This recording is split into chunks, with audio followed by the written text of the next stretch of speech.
Graça e paz, meus amados. Bendito seja o Senhor. Estamos mais uma vez aqui com nossa EBD online. Obviamente a gente queria pedir desculpas e perdão pelo atraso, mas a gente teve dificuldade com a internet e não só a gente, toda a localidade está sem internet e a gente está fazendo isso pelo 4G. E aí enfrentamos algumas dificuldades técnicas aqui, mas já estamos no ar, graças a Deus. Bendito seja o Senhor, mais uma vez, para desfrutar de um momento gostoso de crescimento na graça e no conhecimento diante de Deus. Aliás, a EBD online, olha, eu não sei se a gente vai parar esse jeito aqui, não. Acho que a gente vai continuar, porque está tão gostoso, tão bom. A gente está aprendendo tantas coisas, a gente está crescendo tanto. E hoje a gente está aqui novamente com o meu presbítero Luciano. Por favor, cumprimente o povo. A paz do Senhor, meus irmãos.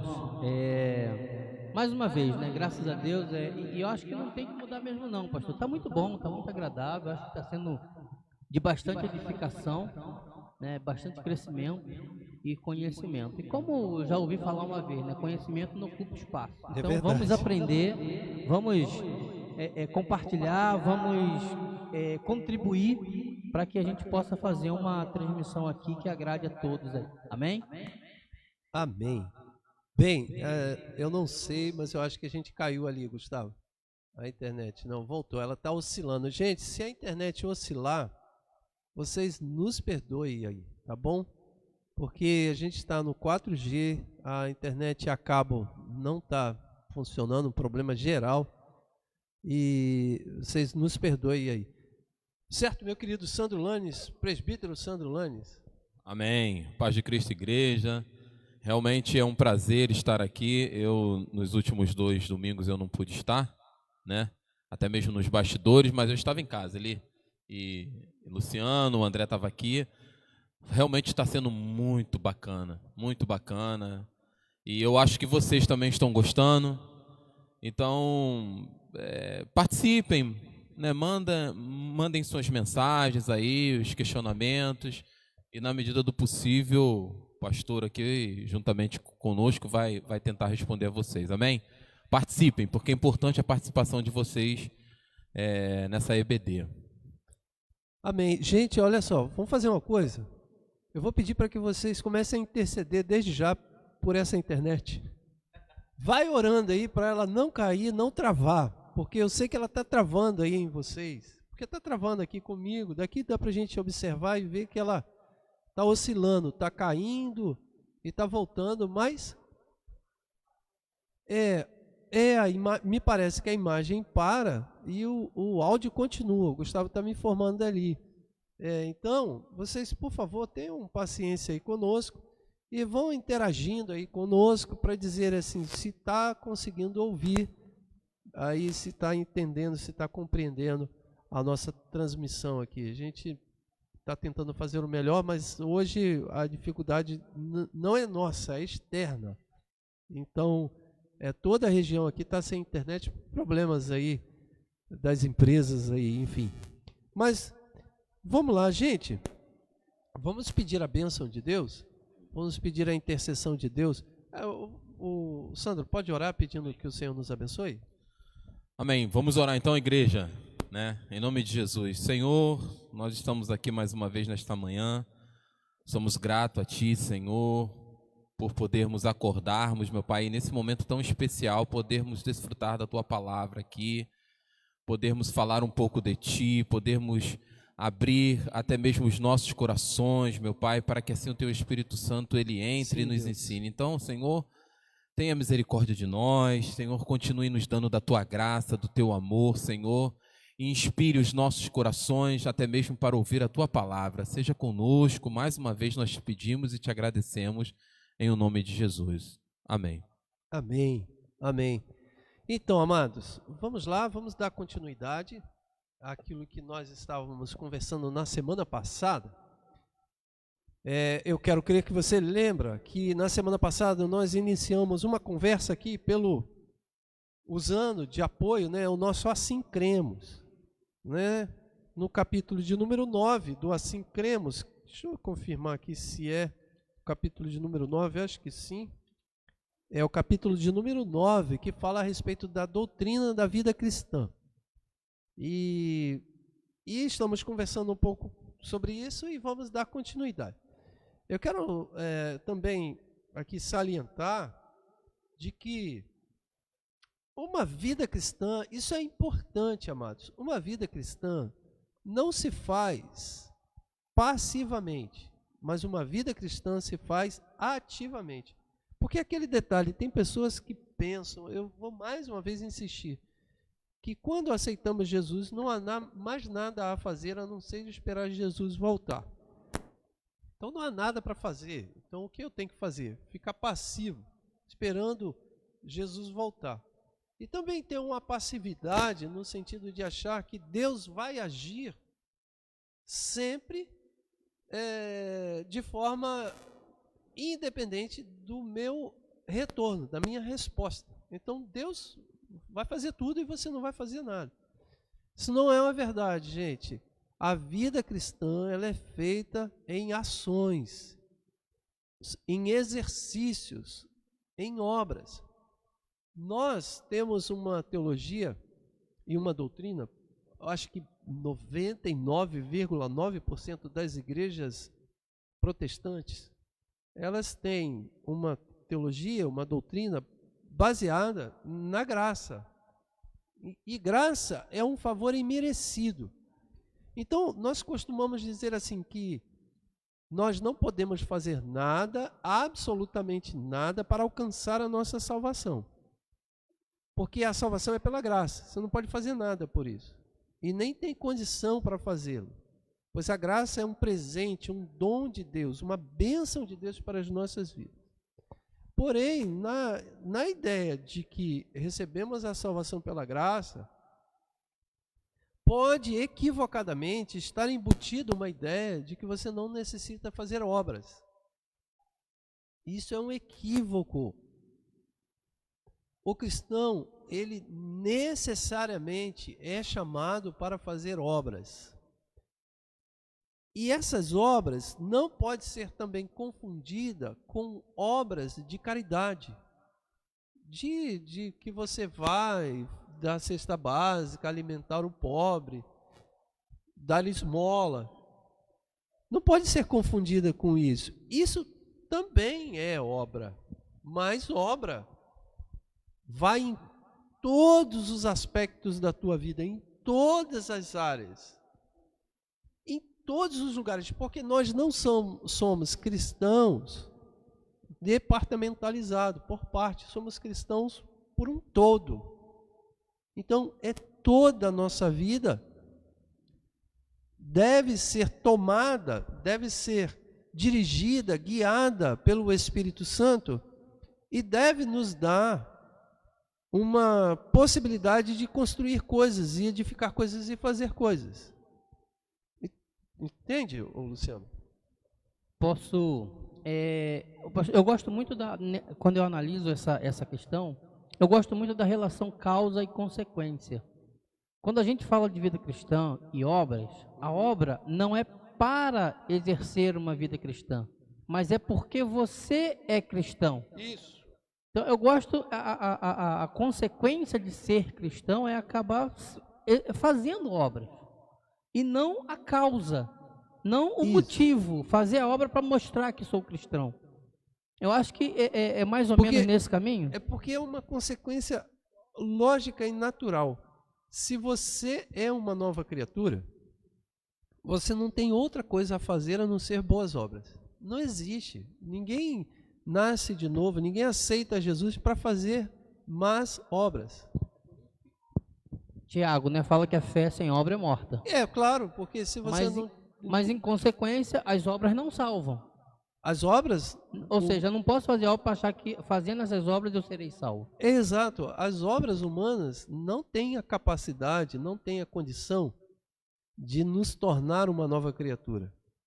Mas as obras humanas, ela é implícita, ela é inerente à pessoa, o sujeito, o ser nova criatura. Demonstra que tu é uma nova criatura.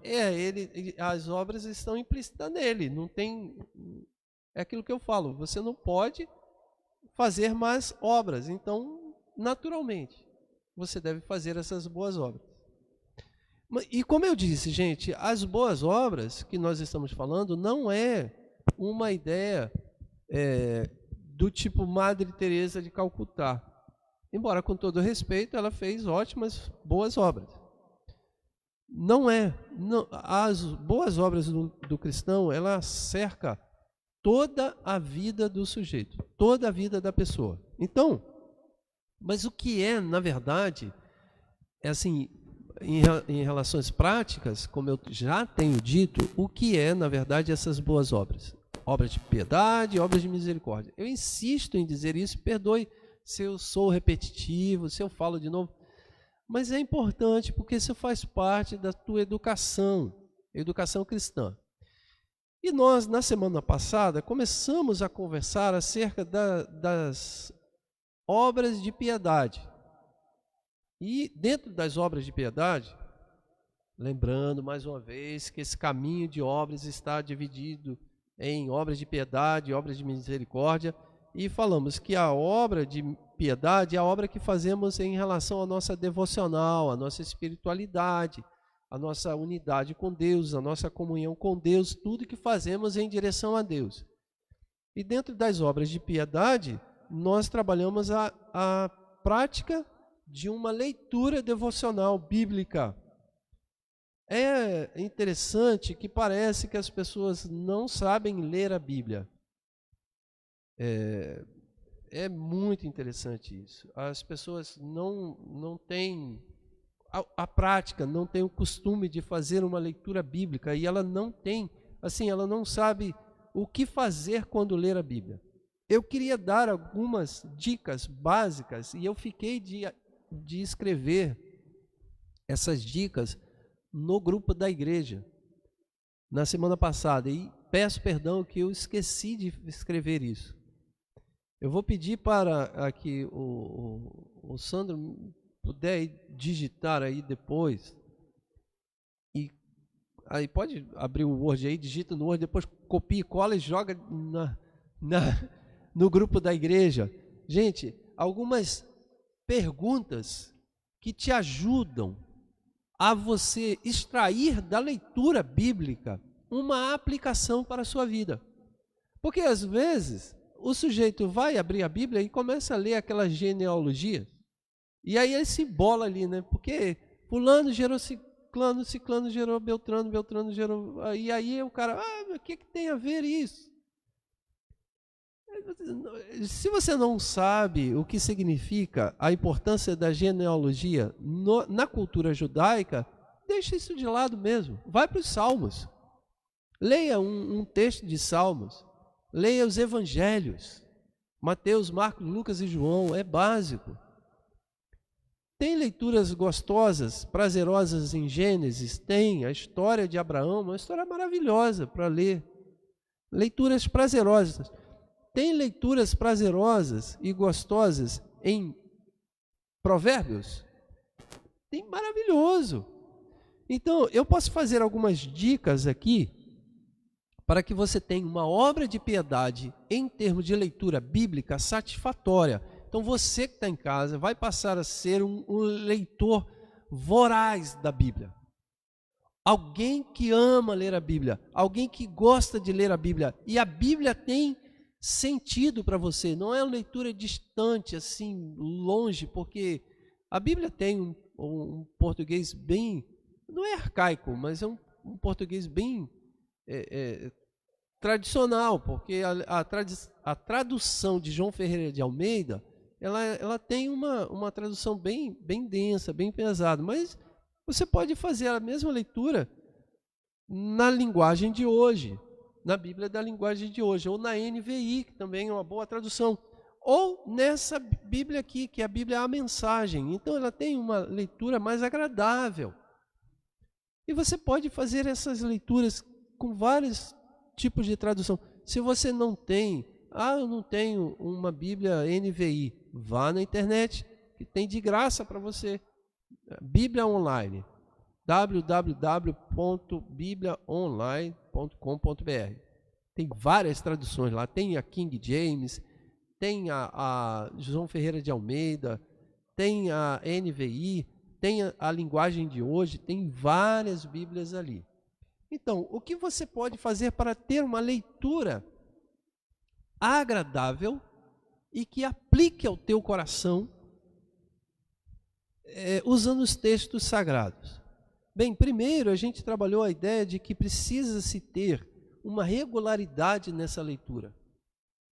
Você não pode ler uma vez por ano, tem que ler constantemente, tem que ler de forma regular. Você lê um pouquinho. Se você quer ler a Bíblia mesmo, você quer ter o gosto por ler a Bíblia, tem que ler com regularidade. Tem que ter uma unidade de propósito. Nós devemos procurar conhecer a vontade de Deus e nos submeter a ela. Não há sentido ler a Bíblia sem ter o respeito dela, o respeito para com ela, como que ela sendo a palavra de Deus. Não há como você pegar e ler a Bíblia sem entender que ela é a palavra de Deus. Porque se você não ler desse jeito, a Bíblia se torna apenas um livro. E aí todo cientista gosta, arqueólogos, por exemplo, gosta de ler a Bíblia como um livro comum. Então ele vai achar, a Bíblia tem erro, vai achar um monte de dificuldades aqui. Porém, se você ler ela com propósito, ou seja, o propósito é saber que eu vou ter um encontro com Deus, então alguma coisa vai acontecer de forma diferente. Também temos que ler com coerência na interpretação. Devemos querer que a Bíblia interprete ela mesma.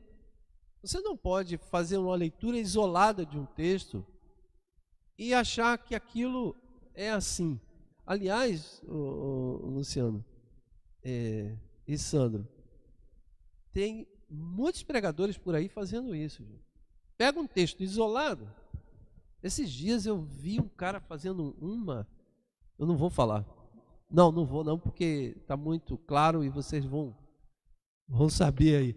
Eu vi um sujeito e que eu fiquei admirado, porque é uma pessoa que eu falei, pô, esse cara está cometendo um erro aí gravíssimo. E ele não está sabendo. Porque ele pegou um texto isolado da Bíblia e fez uma teologia em cima do texto isolado da Bíblia. Entende? Ele chega assim, por exemplo, a pessoa vai lá no livro vai contar a história do rodeio de Jericó. Livro de Josué. Então vai rodear Jericó. Aí a pessoa lê a passagem da história de Jericó e Deus manda passar 7 vezes. Então você simplesmente entende que tem um poder mágico em rodear 7 vezes num determinado lugar. E você fala, é de Deus esse negócio. E você começa a fazer doutrina sobre isso. E aí você começa, sem entender todo o contexto da história, da queda da cidade, por que Deus está fazendo isso, não conseguindo compreender que aquilo vai levar a Jesus Cristo. Então é um equívoco enorme ler um texto isolado da Bíblia. Então a Bíblia tem que ser lida com coerência e unidade. A Bíblia também tem que ser lida com devoção. Eu parei um pouquinho aqui porque depois tem uma fala do Leonardo, Sandro. É isso, depois você interage aí com o Leonardo. Isso, tá bom. Deve ser lida também a Bíblia com devoção. Gente, se você abrir a Bíblia, abra com devoção.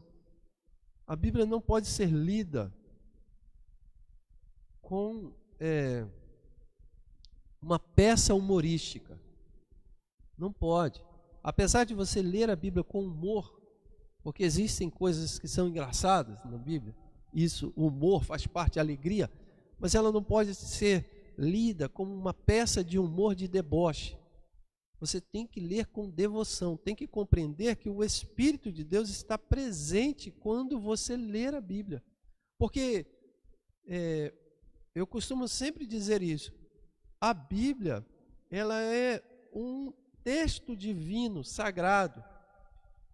Deus inspirou os autores originais, quando escreveram, Deus estava inspirando o coração dessas pessoas. O mesmo Espírito que inspirou o coração dessas pessoas está no nosso coração.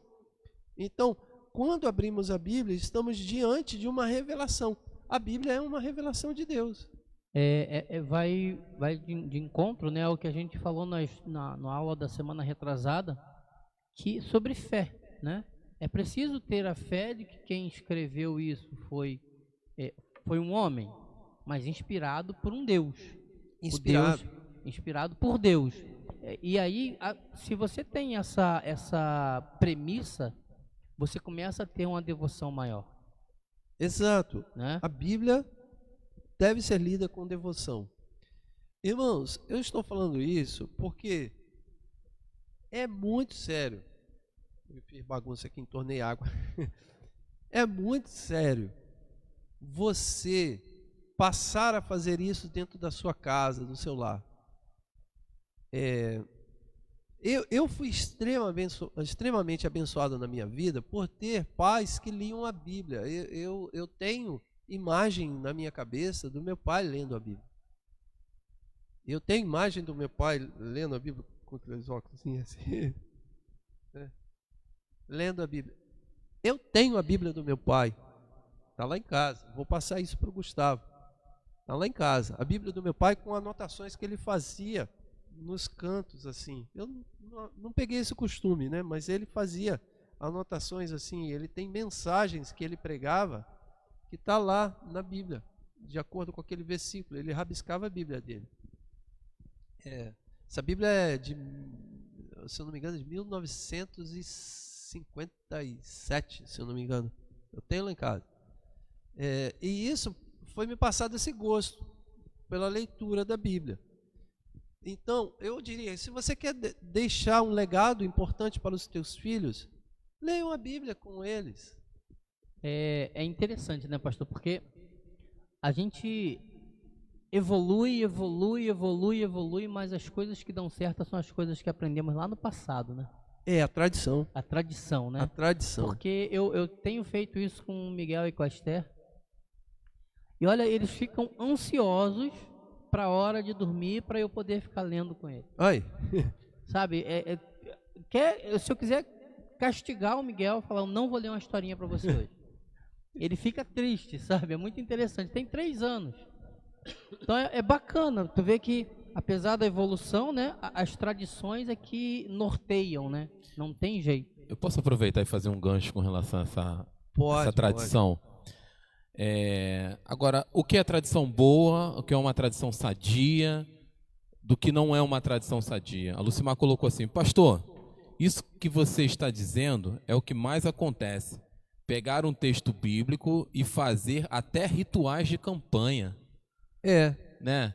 Porque muitas vezes a gente percebe que algumas pessoas fazem isso, né?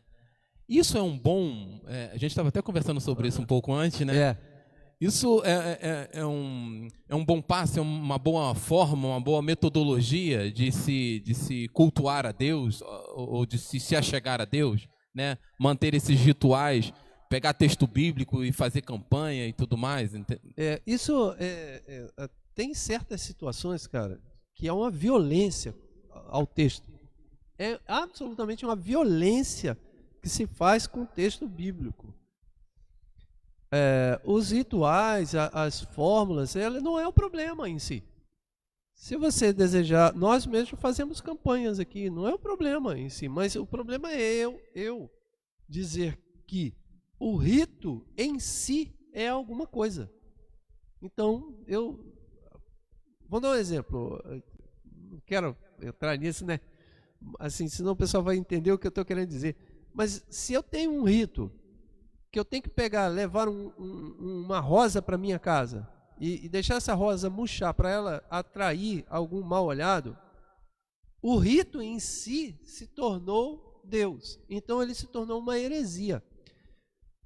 Ou, por exemplo, eu tenho que trazer uma água do Rio Jordão para que alguma coisa aconteça, baseado num texto bíblico.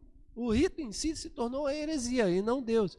se eu tenho que fazer a campanha de Jericó, para derrubar as muralhas de Jericó, e dizer que as muralhas de Jericó é os problemas da minha vida, então o rito em si, ele se tornou uma heresia, porque onde você vai encontrar que a muralha de Jericó é o problema da tua vida na Bíblia? Como que você fez isso? Você forçou a interpretação, você disse o que o texto não está dizendo. Você cometeu uma violência contra aquilo que o Espírito de Deus quis preservar com a história de Jericó. Então, isso muitas pessoas fazem isso de forma bastante equivocada. Agora, deixa eu também pegar aqui um pouquinho dentro do que o Luciano falou, e você também falou, Sandra, a respeito da tradição. Isso eu vou tentar provocar aqui vocês. Vamos construir a nossa tradição, pautado em cima de tradições que recebemos. Bíblica. Somos um povo de tradição. Nós somos uma igreja tradicional, somos uma família tradicional. Aí alguém poderia dizer, então a gente é antiquado, atrasado. Gente, uma pessoa de tradição, ela não é uma pessoa antiquada, ela é uma pessoa que sabe que ela não chegou naquele lugar sozinha. Ela foi construção de atos que foi no passado. Nós como igreja, nós não chegamos aqui sozinhos, a gente não surgiu do nada. Desconfie sempre desconfie de pessoas que diz que tem que começar tudo do novo, do zero, e agora é tudo do novo. Desconfie sempre, porque a Bíblia, ela é uma construção de tradições. Deus não enviou Jesus Cristo sem antes começar a escrever a história a partir do Gênesis. E depois de Gênesis, Deus começou a construir a história a partir de Abraão, para a formação do povo de Israel, formação da nação. E depois da formação da nação, ele tem o advento de Cristo. E aí, esse advento espalha para o mundo inteiro. Então, a tradição, ela não é algo do tipo peça de museu. As pessoas tradicionais não são as pessoas velhas. As pessoas tradicionais não são as pessoas antiquadas. As pessoas tradicionais não são as pessoas que hoje tem que ser jogado fora. Não, as pessoas de tradição são pessoas inteligentes, sábias, antenadas, altamente abertas para o novo, porém ela caminha em passos seguros, porque estamos sempre em ombros de gigantes. Nós conseguimos ver a distância porque estamos olhando e sentados em ombros de gigantes que foram atrás da gente. É ridículo você imaginar que você vai enxergar longe, achando e jogando tudo fora o que for construído. É ridículo. Por isso, gente, olha só, eu estou empolgado aqui e eu estou recebendo aqui o cafezinho aqui do meu querido Mauro, como tradição desse momento. Obrigado, Mauro. Isso, pode pôr aí. Obrigado, Mauro. Olha, tradição do café. Eu vou pegar um exemplo. O café é uma tradição. Ninguém chegou a esse sabor. Obrigado, Mauro. Obrigado. Ninguém chegou a esse sabor assim, pegando o grão do café, torrando e moendo e chegou, pronto, inventei o café.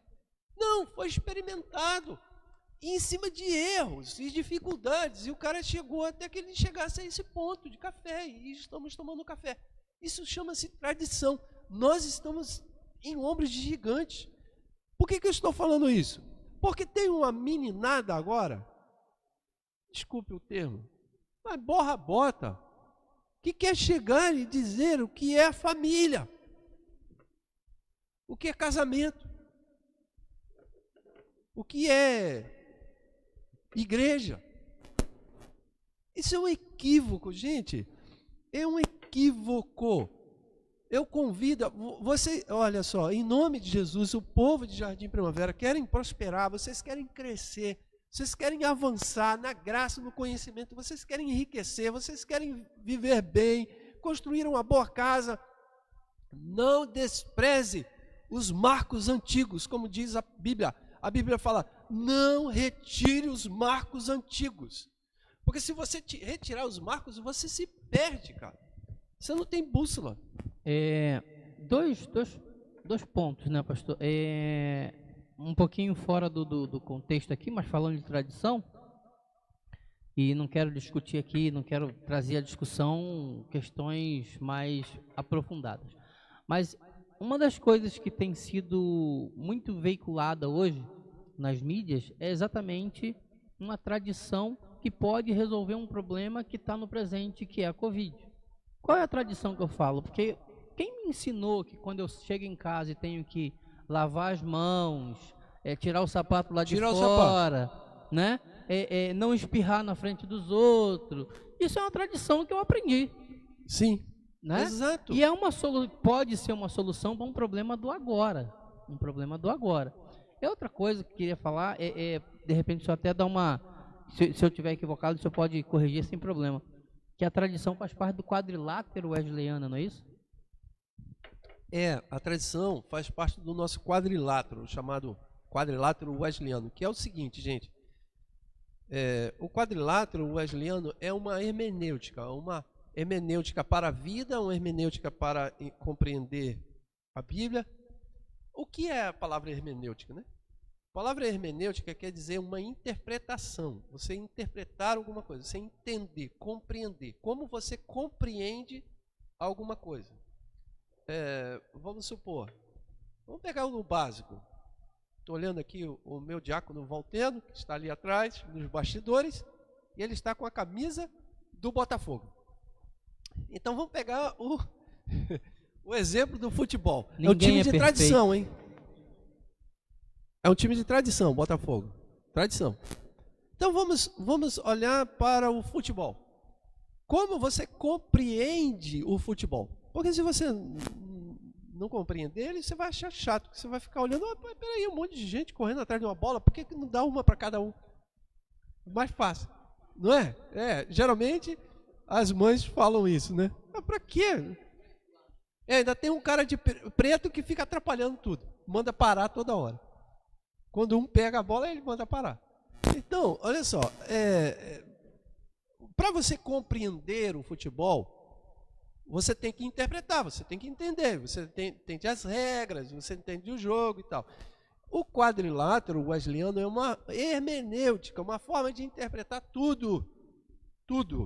A vida, a Bíblia, o jeito de você caminhar. Então, como você interpreta? Você interpreta pela razão, ou seja, intelecto. Vamos pegar no futebol.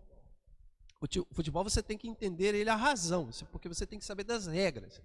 Não pode pegar a bola com a mão. Isso é uma razão. Então você vai explicar, cara, você não pode pegar ela com a mão. Você vai entender isso com a tua mente, com a tua cabeça. Não é com o teu espírito que você vai entender isso. Então, não pode pegar a bola com a mão. Então a razão está embutida para você entender o futebol. Mas também você tem que entender com a experiência.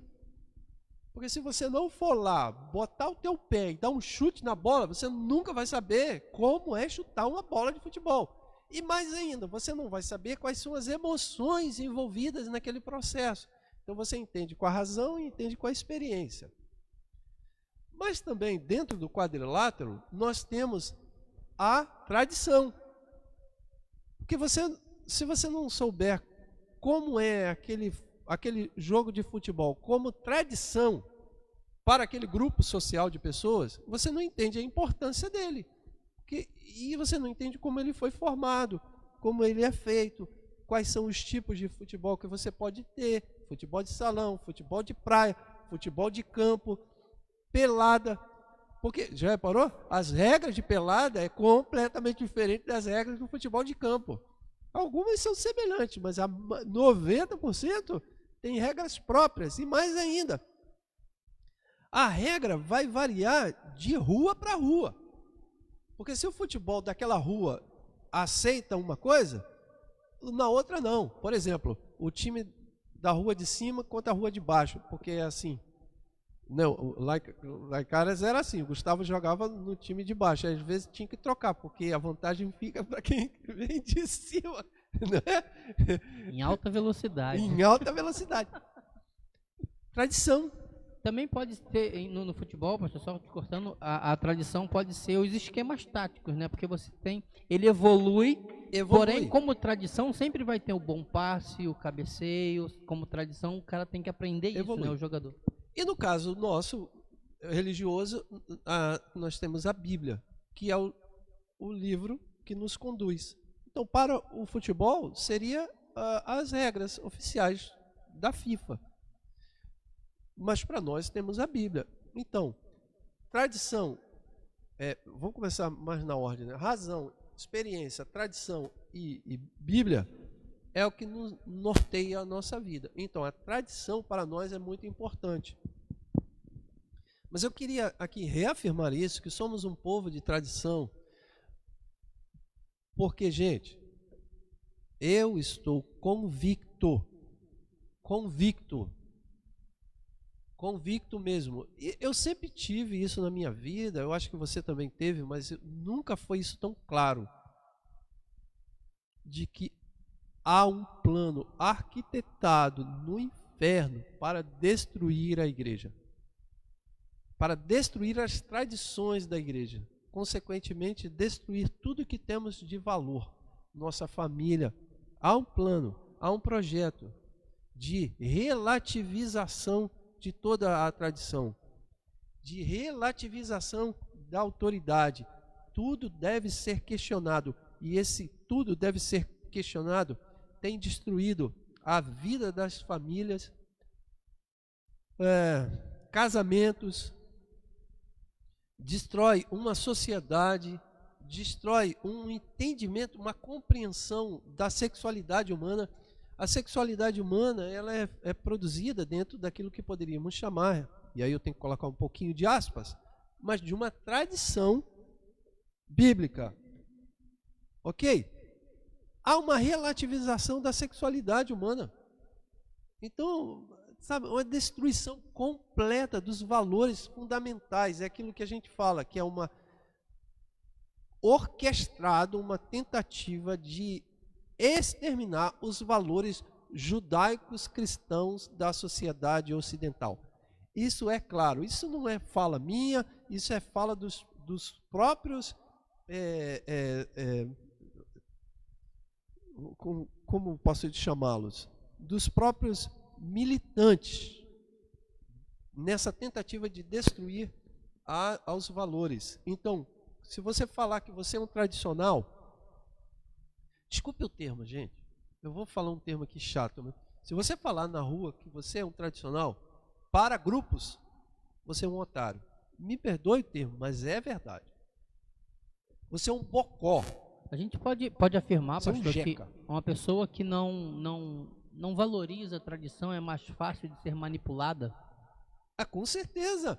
Não, ela já é manipulada, porque ela não está em ombros de gigantes. Ela vai de acordo com o vento. Vai de acordo com o que está mandando na hora. Então, vem um mais esperto e com uma linguagem sutil e capta a cabeça dessas pessoas. Sabe? Não permita, em nome de Jesus, olha, quero dizer para vocês que estão em casa, em nome de Jesus, não permitam que uma tentativa de avacalhar com você, porque você se diz um sujeito de tradições.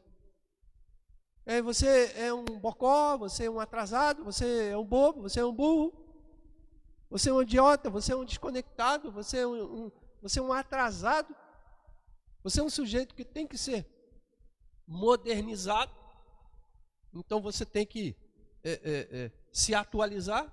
Então você é uma pessoa completamente desqualificada. Eu estou falando isso porque eu conversei já com pessoas adeptas a esse tipo de movimento, e eu ficava assim, a pessoa olhava para mim e falava assim, olha, não,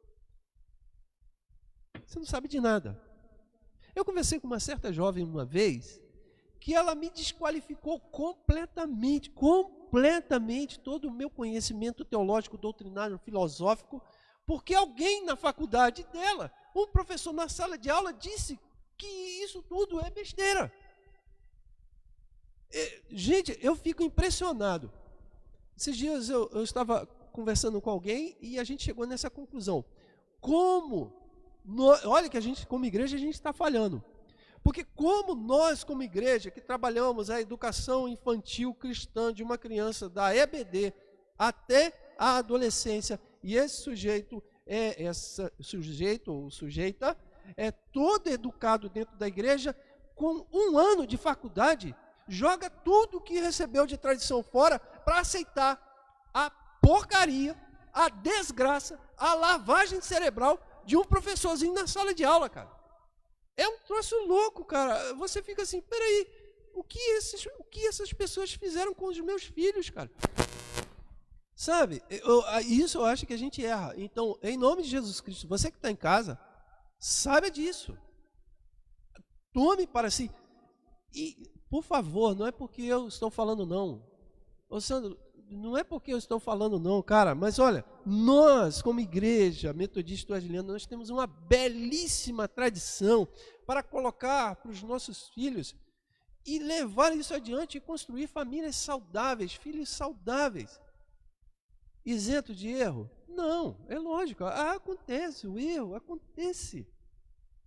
Mas, cara, a gente não vai perder. Olha, é aquilo, a gente deve ensinar os nossos meninos, né?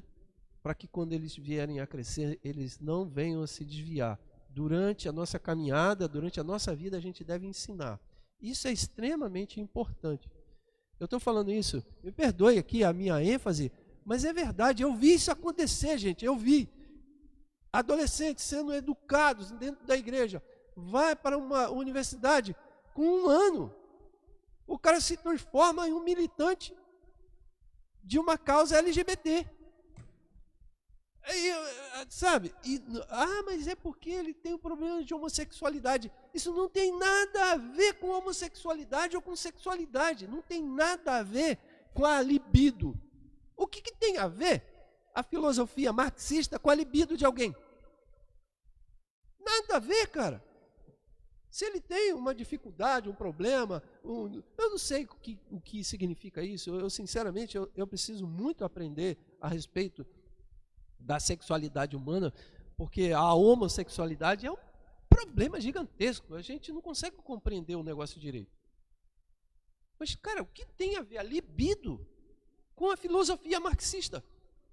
Aí o sujeito, o movimento LGBT, aí começa a discussão de branco e negro e pobre e classe dominante, e as classes sociais, blá, blá, blá, blá, blá, blá, blá, blá, e as nossas tradições é jogada fora e a gente... A Cláudia disse assim, sou conservadora, tradicional mesmo.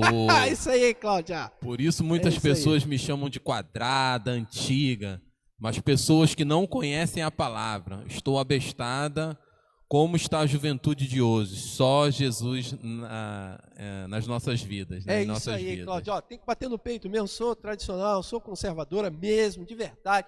E não tem medo. Não tenha medo. Seja feliz com tudo isso. Você é inteligente, sábia. Olha, eu vou falar para a juventude que está me ouvindo, se tiver adolescente me ouvindo. Gente, escolha esse caminho. Você vai tirar onda. Vai tirar onda. A Cláudia pediu, pastor, por favor, pode repetir várias vezes? Nossa juventude precisa ouvir várias e várias vezes. Precisa ouvir. Deixa eu dizer para a nossa juventude, se você escolher o caminho que eu estou te falando, você vai tirar onda. Porque esses sujeitinhos daí que tem essa blé, blé, blé, blé, blé, blé, blé, blé, é discurso vazio, é saco vazio, não sabe de porcaria nenhuma. Se você sentar para conversar, não tem água na moringa. Os caras são só discurso de... Superficiais. Superficiais. A gente está vivendo É um papinho de politicamente correto o tempo todo. Não somente isso, não tem profundidade naquilo que se discute, Não né? tem profundidade alguma. São só as chamadas, né? É programa de Fátima Bernardes. Eu nunca vi, mas deve ser isso Cara, aí. programa de Fátima Pois Bernardes. Gente, é ridículo. É ridículo. É um papinho besta. Um papinho besta. Se vocês quiserem, veja o programa de Fátima Bernardes como quando uma senhorinha, arrebentou com eles. Arrebentou, porque o programa é ao vivo e tem auditório, né? Aí eles foram interagir com o auditório. Uma velhinha arrebentou com todos eles da bancada que estavam discutindo um assunto sobre sexualidade. Lembra naquela época que estava lá, acho que era em Curitiba, o negócio de uma criança ficar tocando num adulto nu? Lembra? Aí eles estavam discutindo isso. A velhinha. Aí foram perguntar o que a velhinha achava. Aí a velhinha falou assim, eu acho que isso não está certo, não. Aí desmontou, né? Fátima Bernardes. Aí o pessoal, como assim? Como assim? Como? Não tem nada a ver? Não foi essa a resposta que combinamos? Não foi essa a resposta que a gente tinha combinado. Mas estava ao vivo, não podia cortar. Aí a vovó, não, eu acho que não tem nada a ver, não. Isso está errado. Eu não acho certo uma criança ficar vendo um adulto pelado. Eu não acho certo, não. Aí o pessoal discutindo toda a teoria. E aí, para cima da vovó. E perguntando à vovó, mas por que a senhora acha que é errado? A vovó, por que é errado? Uma criança ficar vendo um homem pelado não está certo, não. Cara, a simplicidade da resposta da velhinha estava em cima das tradições. E aquele bando de, desculpe, idiotas não conseguiam enxergar a sabedoria que estava ali cravada na cabeça da velhinha. O Léo colocou assim, ó, mas partilho da mesma posição, mas agora sei que estamos em ombros de gigante. Ninguém me segura. A tradição, né? Isso. Segura. Ninguém segura. Eu estou falando isso aí, a Cláudia pediu para repetir, eu repito mesmo, eu estou falando isso, e não estou falando aqui porque eu não tive problemas com isso. Está aqui o Gustavo, está ajudando ali, Gustavo, aluno de UFRJ, enfrentou também todas essas dificuldades, essas discussões todas lá dentro. O Gustavo participa, até hoje, né, Gustavo, de um grupo de discussão lá, de alunos, e um monte de gente marxista. Lógico, a educação do Gustavo sempre foi de não desrespeitar ninguém, então não entra em choque com ninguém, mas percebe que as pessoas não têm o menor conhecimento do que é um pastor, do que é uma igreja, do que é o pensamento cristão, do que é a Bíblia, do que é a interpretação bíblica, e desrespeitam completamente, achando que os pastores são tudo iguais, são tudo exploradores, e pior, eles acham que os pastores são idiotas. Eu lembro que uma vez, não sei se o Gustavo está lembrado, que eu fui levar o Gustavo na prova foi do Pedro II. Não sei se foi a prova do Pedro II ou se foi a prova já de faculdade ou universidade, não lembro. Aí estava o Gustavo, eu deixei o Gustavo na esquina, o Gustavo encontrou com alguns colegas, aí eles vieram conversar comigo, rapidamente, né? Eu cheguei, falei com os meninos, eu falei, Deus abençoe vocês e tal, blá. Aí eu falei, vai lá, não deixa a pressão entrar na cabeça. E falei para o Gustavo, mas falei para os outros meninos. Quando eu saí, eu lembro que o Gustavo falou assim, me falou depois, os meus colegas perguntaram se o senhor era filósofo. Lembra disso, Gustavo? Aí eu falei, tá vendo? Os meninos, só porque eu tive uma fala um pouco diferenciada, falando, acho que é filósofo. Ou seja, como cristão, eu devo me portar de forma sábia e inteligente o tempo todo. Coisa que esse mundo quer nos taxar como antiquados. A Lucimar colocou uma coisa aqui que eu acho que tem tudo a ver com isso, né? Pastor, o pior é quando eles vão para a internet e ouvem pregações erradas, completamente contrárias aos nossos ensinamentos, e acham que o cara da internet está certo. É verdade. Esse estereótipo que algumas pessoas têm de alguns pastores ou até mesmo de algumas igrejas, que acaba generalizando, pode estar associada a essas pregações sem fundamentos, a essas pregações sem uma base ou teoria cristã. Na verdade, ela é direcionada, então, eu acho que isso tem tudo a ver com isso que a Lucimar colocou aqui. Você vai, ouve um pastor, né, trazer uma mensagem que não é uma mensagem cristã, fundamentalmente falando, né?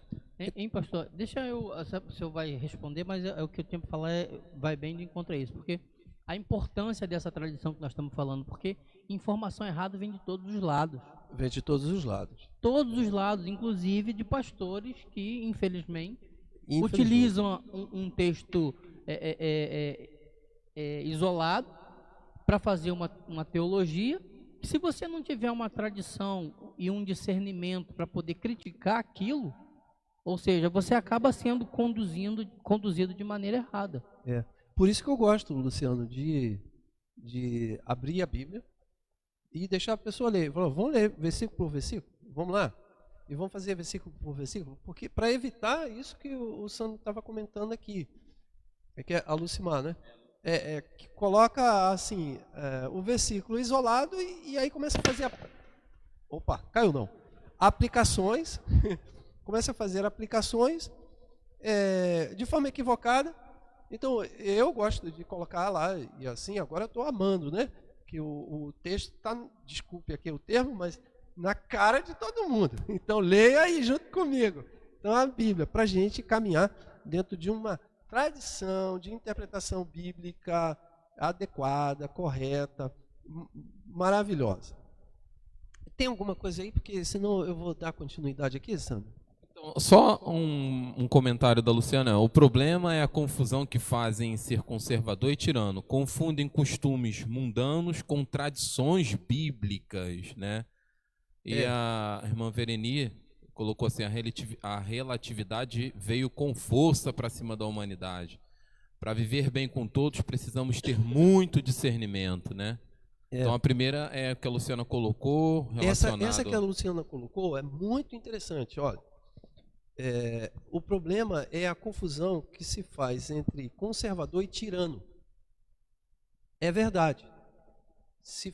Essa confusão acontece. Irmãos, isso precisa ser, infelizmente, não cai na lábia do povo, dessa mídia. O povo não, mídia. Eles querem colocar uma ideia de que o tradicional, ele é tirano. Eu não quero entrar em questões políticas aqui, gente. Mas o que querem taxar nas costas de um político brasileiro, de que ele é isso.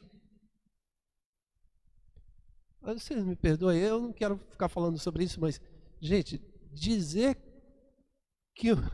Olha o absurdo. Vou falar, o presidente da República. Eu não quero entrar nesse campo não, mas vamos lá. Olha só, o presidente da República sai na frente do Palácio do Planalto e pega uma bandeira do Brasil. Depois ele pega uma outra bandeira, que tem a bandeira dos Estados Unidos e a bandeira de Israel. A bandeira dos Estados Unidos, a bandeira de Israel, e uma mídia conhecida e famosa coloca embaixo falas de pessoas que estão chamando esse presidente de nazista. O cara pega a bandeira dos Estados Unidos, o cara pega a bandeira de Israel, o cara pega a bandeira do Brasil, sai desfilando com aquilo e chama o cara de nazista. Ô, idiota! Desculpe aqui o termo, gente. Os Estados Unidos lutou contra o nazismo. O Israel foi perseguido. E fala que o cara é nazista. Pelo amor de Deus, eu não estou querendo aqui defender Bolsonaro pelos erros que ele tem cometido. Eu não estou falando isso, mas não me faça de idiota. Não, chama o cara de fascista. Sabe o que é fascista? O fascismo surgiu na Itália, com Mussolini. Os países, que é chamado os países não vou dizer do Ocidente, mas os países como Inglaterra, Estados Unidos e Brasil, também participou da Segunda Guerra Mundial, lutou contra exatamente o fascismo e o nazismo. Os militares brasileiros lutaram contra tudo isso. Chamar militar de fascista é ridículo, é burrice, é idiotice. E os caras fazem isso à torta e à direita na mídia. E aí colocam uma pecha de que o presidente da República é um fascista. Cara, é muita idiotice. Gente, esse grupo de antifascista, antifas, eles dizendo que são antifascistas, o comportamento deles é que é fascista. Então a inversão completa, o sujeito que é fascista é chamado, que não é fascista é chamado de fascista, e o sujeito que faz o mesmo comportamento, que não tem coragem de pegar uma bandeira de Israel, que não tem coragem de pegar uma cruz e botar no peito, porque esses antifas, nenhum antifas coloca a cruz de Cristo, nenhum, e eles dizem que o outro que é fascista. Agora vê, isso está de cara, escancarado para todo mundo, para o nosso país ver. Gente, eu não quero aqui estar defendendo o Bolsonaro não, tá bom? Por favor, não quero aqui declarar voto e dizer que eu estou defendendo isso e aquilo.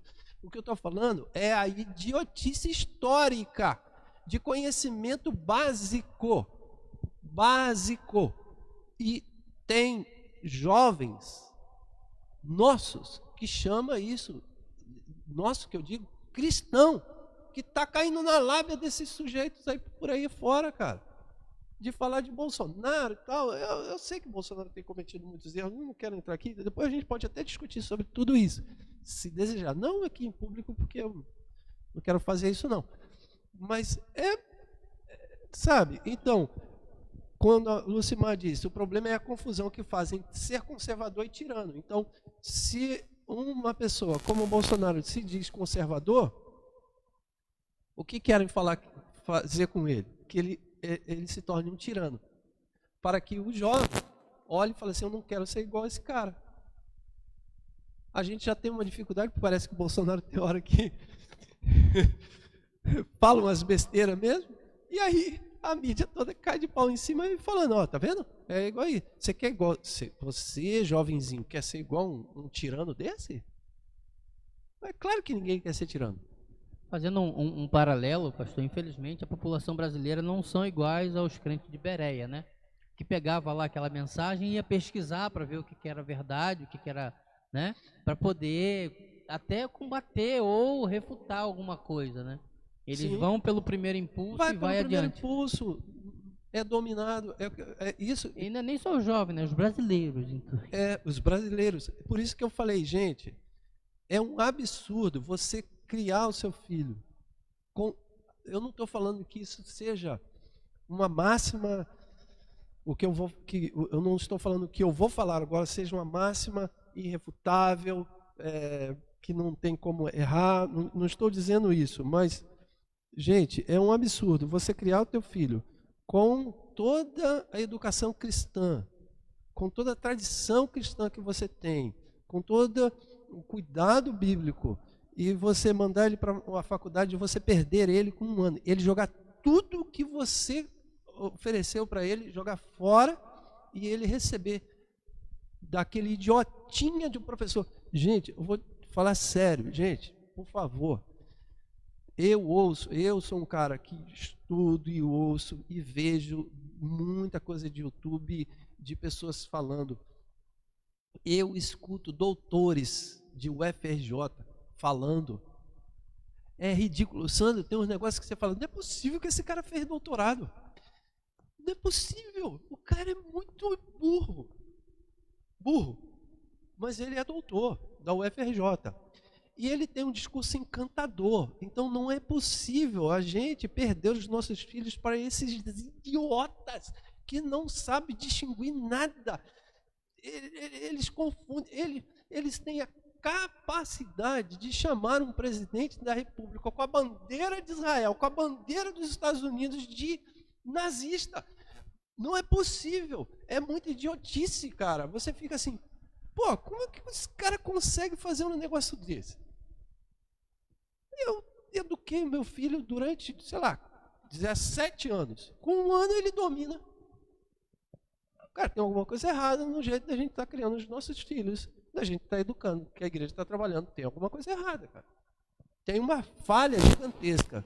E sabe o que eu acho? Me perdoe que eu estou estendendo isso daqui, mas sabe aonde que eu acho que a falha está? Nisso daqui que a gente está fazendo agora. Eu acho que a falha está que a gente sobe para o púlpito e quer trabalhar as emoções o tempo todo e não trabalha a razão. As emoções na igreja é importante? É, claro que é. Poxa, é maravilhoso você ter um culto. Quantos cultos aqui a gente explodiu de alegria do choro vir e a gente ficar em êxtase? É maravilhoso. Mas, cara, eu acho que a gente está errando porque a gente não coloca as coisas claras como deve ser. E quando eu olho Jesus, eu vejo Jesus trabalhando o tempo inteiro a razão. O tempo inteiro. É o ensino, tempo, né? É nas parábolas, é no Sermão da Montanha, é em tudo quanto é lugar. Jesus ele trabalhou a emoção, mas ele trabalhou a razão o tempo inteiro. O tempo inteiro. Então, aí a gente acostuma os nossos jovens e adolescentes a trabalhar sempre as emoções. Depois, quando ele pega um cara que tem uma condição, assim, se ele consegue compreender, por exemplo, o intelecto humano, a personalidade, a psicologia humana, ele vai virar e vai falar assim, o que se sente lá dentro da igreja é emoção por causa disso. O jovem vai olhar e vai falar assim, é mesmo, não tem nada de Deus nessa parada, não. Tem apenas emoções, hormônios e êxtase, tal, psicológico, psique humana. E aí ele joga todo o seu conhecimento de fé fora, porque o professor destruiu toda a argumentação dele. A Cláudia diz assim, temos que ensinar os nossos filhos a não entrarem em atritos, porém manter a sua postura como cristão.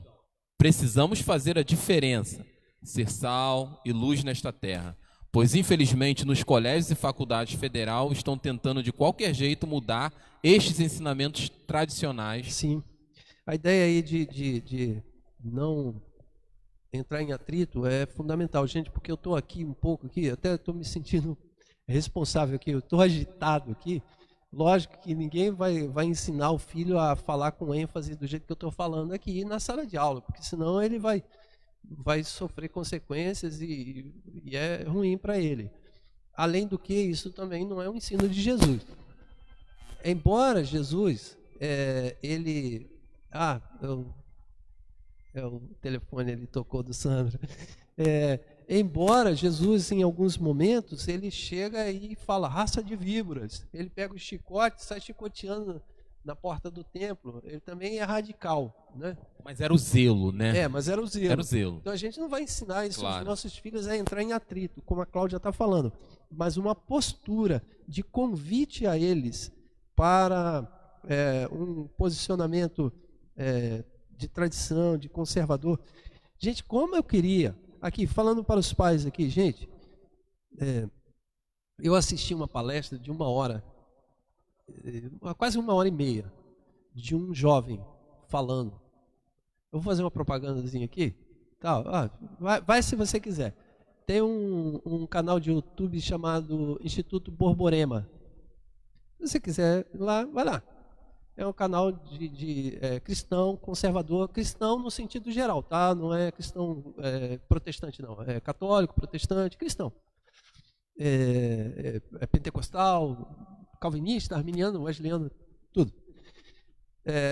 E eu assisti um jovem falando, 1h30 o garoto falando. O garoto deve ter uns 25, 26 anos. Ô, Luciano, o garoto me deu uma aula, cara. Eu fiquei bobo, cara, com o garoto falando. E o garoto citando filósofos, citando pontos históricos, citando teólogos. Eu fiquei assim, Jesus amado, onde estão esses meninos? Esses garotos têm que falar mais, porque eles se tornam referências para outros, porque... Poxa, eu falar, talvez a pessoa vai falar, é um velho de cabeça branca. Mas um jovem falar é muito legal, cara. Então tem como oferecer para os nossos garotos aqui da nossa igreja um caminho conservador, sabe, legal, bacana, bonito. o cara trilhar um caminho cristão, saudável, bacana, e ele tira onda aí, tira onda. Porque você já viu a galerinha liberal? É feia pra dedéu, cara. É feia demais, cara. Os caras é feio, tem um cabelo feio, tem uma porcaria de uma roda na orelha, a orelha caída. Eu fico imaginando esses caras que colocaram alargador, né, na orelha, depois de velho. Meu irmão, aquilo cai, cara. Aquilo é flácido, né? Fica aquela coisa, aquela pele lengo aqui na orelha, fica igual. Gente, por favor, gente. Mas Pastor, enfim, falei demais. Pastor, o papo tá bom, mas o senhor na semana passada pediu pra gente avisar o senhor, já são 11h40. É 11h40, 11h37 precisamente, a gente precisa caminhar aqui. Gente, precisa caminhar. Olha só, vou retomar aqui. É porque esse assunto, sabe, mexeu comigo. Eu quero pedir perdão aqui, sabe? Perdão se de alguma forma, alguma fala eu ofendi alguém. Mas olha, eu sou um pastor conservador, cristão, bíblico, e assim, não tem outra coisa para pregar, não tem outra coisa para falar. Então, me perdoe aí se eu exagerei aqui nas minhas falas. Mas eu queria também dizer aqui, a gente estava falando da necessidade da prática da leitura bíblica como devoção. Também, gente, tem algumas perguntas, e essas eram as perguntas que eu queria que colocasse aí, Sandro. Depois, você pode fazer uma pequena leitura devocional e fazer algumas perguntas. Vamos dar um exemplo. Você pega um salmo qualquer, um salmo assim que você lê rápido, o 119, por exemplo. Lê rapidinho, né? E você pega esse salmo e faça essas perguntas aqui. Leia e depois faça essas perguntas. Há aqui um exemplo que eu deva seguir? Tá? Lá no salmo. Há aqui um exemplo que eu deva seguir? Se você quiser depois, Sandra, a gente pode colocar depois. Tá? Eu já coloquei aqui, por exemplo, leitura bíblica, leitura com propósito, a Bíblia que interpreta, leitura com coerentividade, devoção, reconhecendo a inspiração e revelação divina. Isso. Agora, também a gente pode colocar, ó, há aqui um exemplo que eu deva seguir. Então você pode ler a Bíblia e fazer essas perguntas. Experimente você fazer pelo menos uma vez na vida. Uma vez na vida. Você ir para o seu quarto, fazer uma leitura de um salmo, ou de um provérbio, que também é muito bacana, um pedaço de Eclesiastes, enfim. Ou os evangelhos, né? Um capítulo do evangelho. Então a pergunta primeira seria, há aqui um exemplo que eu deva seguir? Há algum pecado que eu precise evitar? Ou seja, que o texto lhe mostrou algum erro que você esteja cometendo? Então, há algum pecado que eu deva evitar? No texto, há algum mandamento que eu deva obedecer? Porque o texto, às vezes o texto tem um mandamento, né? Tende em vós o mesmo sentimento que houve em Cristo Jesus, que subsistindo em forma de Deus, não teve por usurpação ser igual a Deus, assumindo uma forma de ser. O que o texto está falando? Tende em vós, então, é um mandamento. Então, há algum mandamento? Outro ponto. Há alguma promessa que eu deva reivindicar? Ou seja, o texto pode te dar uma promessa. O Senhor é meu pastor e nada me faltará. Beleza, ótimo. O Senhor é meu pastor e nada me faltará. Olha que promessa bonita. Então posso reivindicar essa promessa para a minha vida. Reivindicar, que eu digo, não é exigir como alguns... Botar Deus contra a parede. Mas é assumir, não botar Deus contra a parede, não. Mas é assumir aquilo para você. Tomar posse, né? Há alguma promessa que eu deva reivindicar? O que esta passagem me ensina sobre Deus e sobre Jesus? Trocar? Ah, tá ruim aqui. Eu posso usar esse confio. Ah, beleza. Ah, tá. Então, o que há nessa passagem que me ensina sobre Deus? Então, a passagem às vezes revela Deus. Essa mesmo que você citou. O Senhor é o meu pastor e nada me faltará. Há uma promessa, nada me faltará. Mas há um ensino também sobre Deus. Quem é Deus? O pastor. Correto? Então, há um ensino. Outro ponto. Na passagem que você leu, há alguma dificuldade que você deva explorar? Há alguma dificuldade a ser explorada? Então, às vezes, o texto não é tão claro. Então, você encontra uma dificuldade ali e aí você fala, não, isso aqui eu preciso entender melhor. Né? Algum texto que não é tão claro, você fala, eu preciso comparar esse texto com outro texto. Eu preciso ler um livro, comentário bíblico. Eu preciso da ajuda de algum irmão. Às vezes até leu o capítulo anterior. Ou o capítulo anterior, que pode esclarecer já. Esclarecer aquela parte, né? Como eu sempre falo, existem versículos que se você não ler o capítulo anterior, você não vai entender a profundidade dele. Como básico, que eu já preguei inúmeras vezes, João 10, capítulo 10. Quando diz, o ladrão vem matar, roubar e destruir, mas eu vim para que tenham vida e vida com abundância. Jesus está falando isso em cima do capítulo anterior, que é o capítulo 9. Se você não ler o capítulo 9, não vai compreender a profundidade do que é o capítulo 10. O versículo 10 também. Porque eu vim para que tenham vida e vida com abundância. O que é essa vida abundante? Tem que entender o que é a vida desabundante que ele está falando no anterior. E tem que entender o que ele está falando, quem é o ladrão. Aqui tem um texto que se fala muito, né? Principalmente sobre oferta, né? Que é trazer sua oferta, o dízimo e fazer provas de mim. Rapaz, eu vi um cara falando. Meu Jesus, esse negócio de live está denunciando muita gente. O sujeito numa live fez uma asneira com esse versículo aí. E mandou a gente fazer prova de Deus, a gente botar Deus à prova, cara. Eu vou testar se o Senhor é Deus mesmo.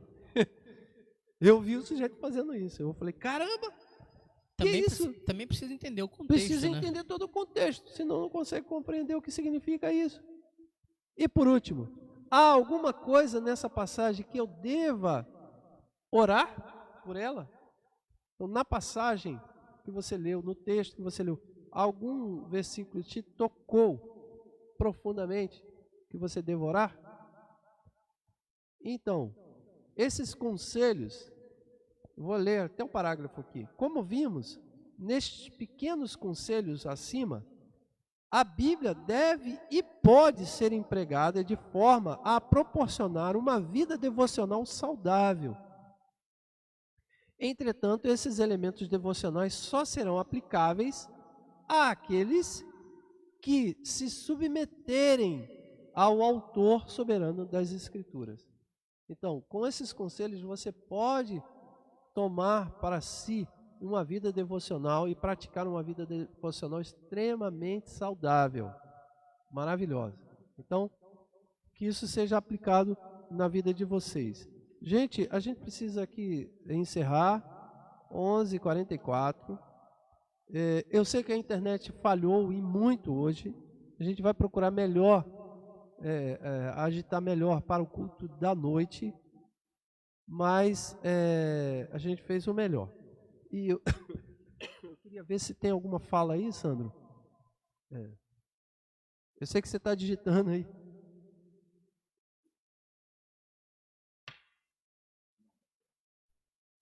Amém, gente?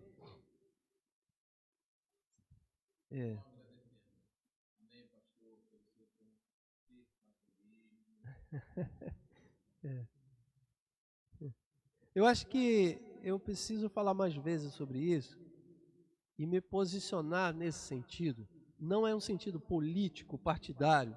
Eu falei aqui de Bolsonaro e tal, mas, por favor, gente, não vá me taxar aqui como um bolsonarista, né? Eu não sou um bolsonarista. Eu falei o que é óbvio. Ou seja, eu não posso dizer que uma pessoa é aquilo que ele não é. Eu não posso dizer que o presidente da República é fascista Porque historicamente ele está longe disso. Você tem que entender o que é fascismo. Então, eu não sou um bolsonarista, mas eu sou um conservador. Eu sou uma pessoa de tradição, então preciso colocar isso em prática, tá bom? Isso sem guerra. Eu não quero abrir guerra com ninguém, porque sou, antes de tudo, eu sou cristão. Então, não sou... os instrumentos que eu devo utilizar para essa batalha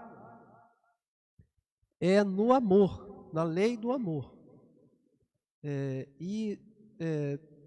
Esta lei do amor me faz com que eu conviva e me relacione e esteja sempre aberto para toda e qualquer pessoa, de todos os modos, de todas as raças, de todos os credos, de todas as línguas, de todas as nações. Eu tenho que ficar aberto para isso. Mas isso não significa que esta abertura e o respeito me faz com que eu aceite e jogue fora tudo o que eu creio para que a pessoa possa externar o seu pensamento.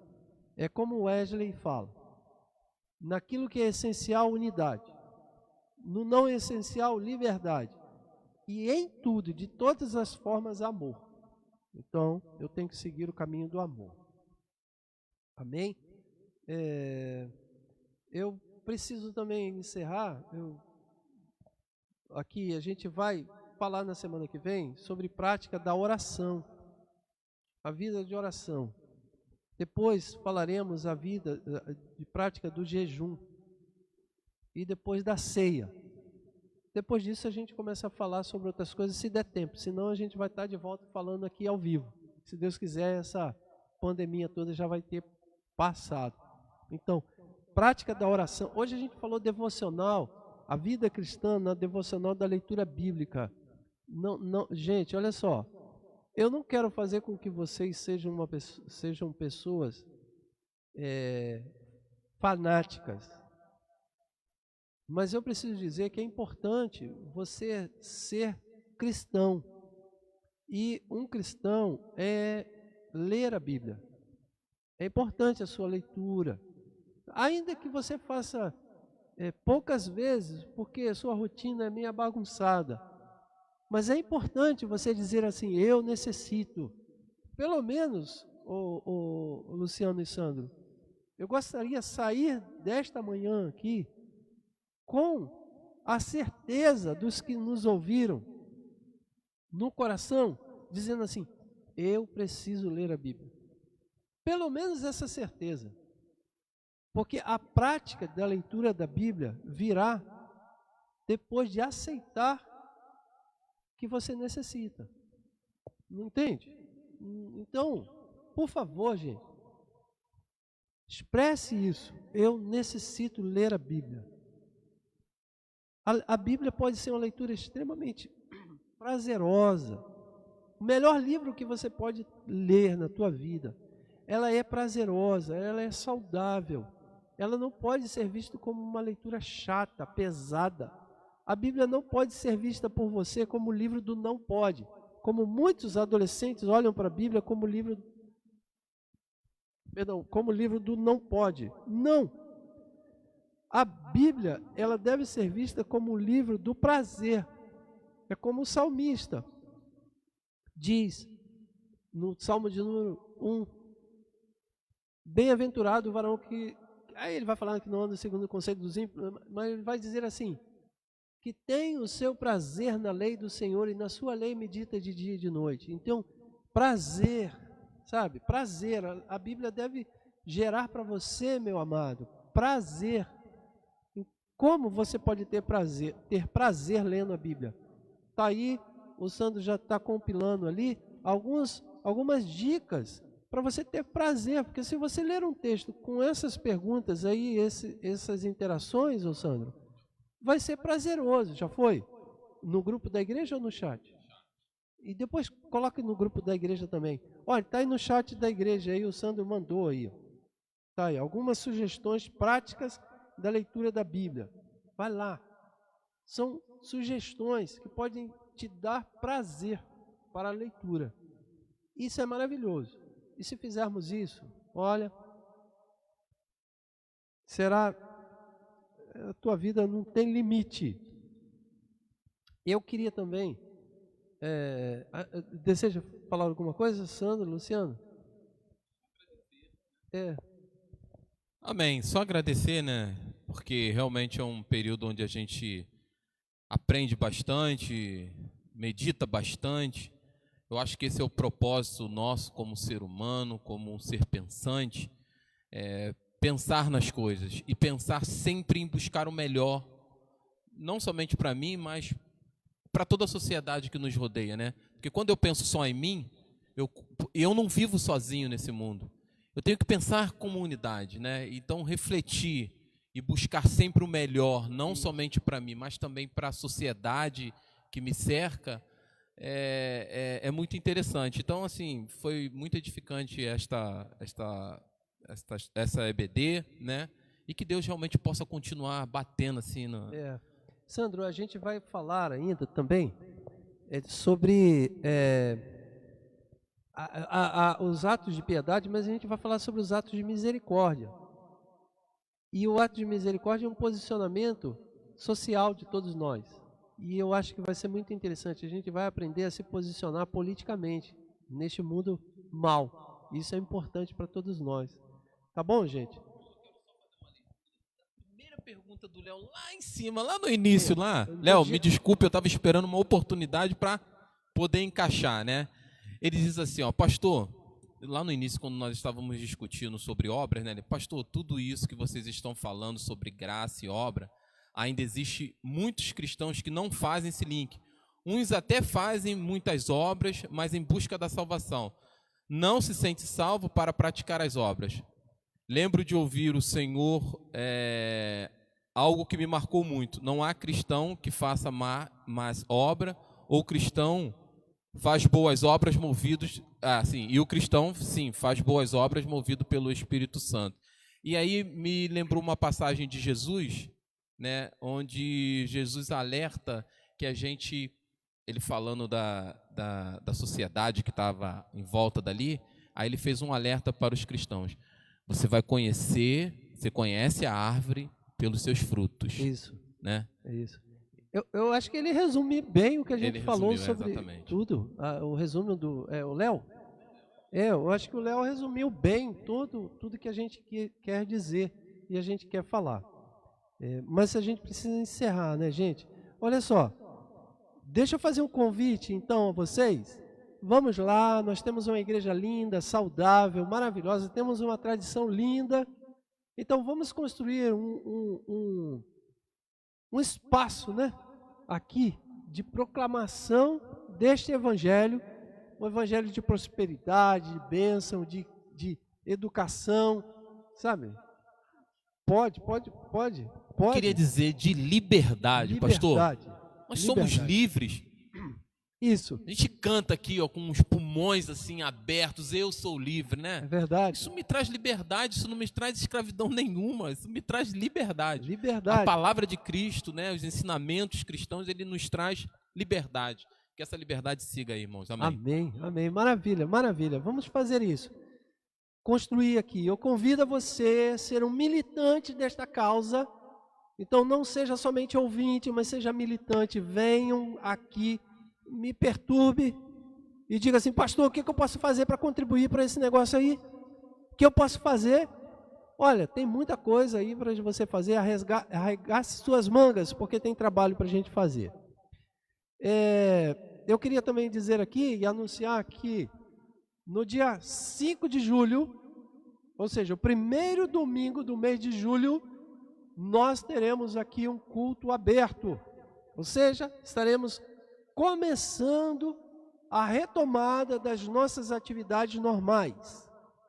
Primeiro domingo do mês de julho, dia 5, será ainda um culto com restrições, com máscara, álcool gel, distanciamento, mas iremos começar a fazer todos os cultos presencial, não mais ele somente online. A gente vai transmitir o culto, mas a gente vai começar a fazer ele presencial. É um desafio nosso, porque a gente não sabe como fazer ainda, certo, Sandro? Como vamos transmitir, porque é diferente o culto, mas a gente vai começar aqui o culto presencial. Então, dia 5 de julho, retomada, reinício do nosso culto presencial. E a gente vai cantar aquele sobrevivi. Como é que é? Sobrevivi, adorando, sobrevivi. Não sei o que lá. É isso? E aí a gente vai entrar assim, tocando. Não, brincadeira. A gente ainda vai ter distanciamento ainda. Mas a gente vai cantar esse hino, sobrevivi. Tá bom? Ceia. Obrigado. Primeiro domingo do mês de julho. Santa Ceia presencial. Opa! Beleza? Santa Ceia presencial. Nós vamos começar a retomada dos nossos cultos até atingirmos a normalidade. E eu creio que muito em breve a normalidade vai voltar. A gente ainda tem umas restrições, por exemplo, a gente não vai ter cultinho de criança, né? Que não dá para colocar as crianças em uma salinha, isso não seria prudente. Não vamos ter culto infantil, mas estamos preparando para a retomada do culto presencial. Deixa eu também fazer um lance aqui. Gente, eu estou com uma ideia. Aliás, eu não. Essa ideia não é minha, essa ideia foi do nosso diácono Valteno. A gente está com uma sugestão de fazer uma transmissão,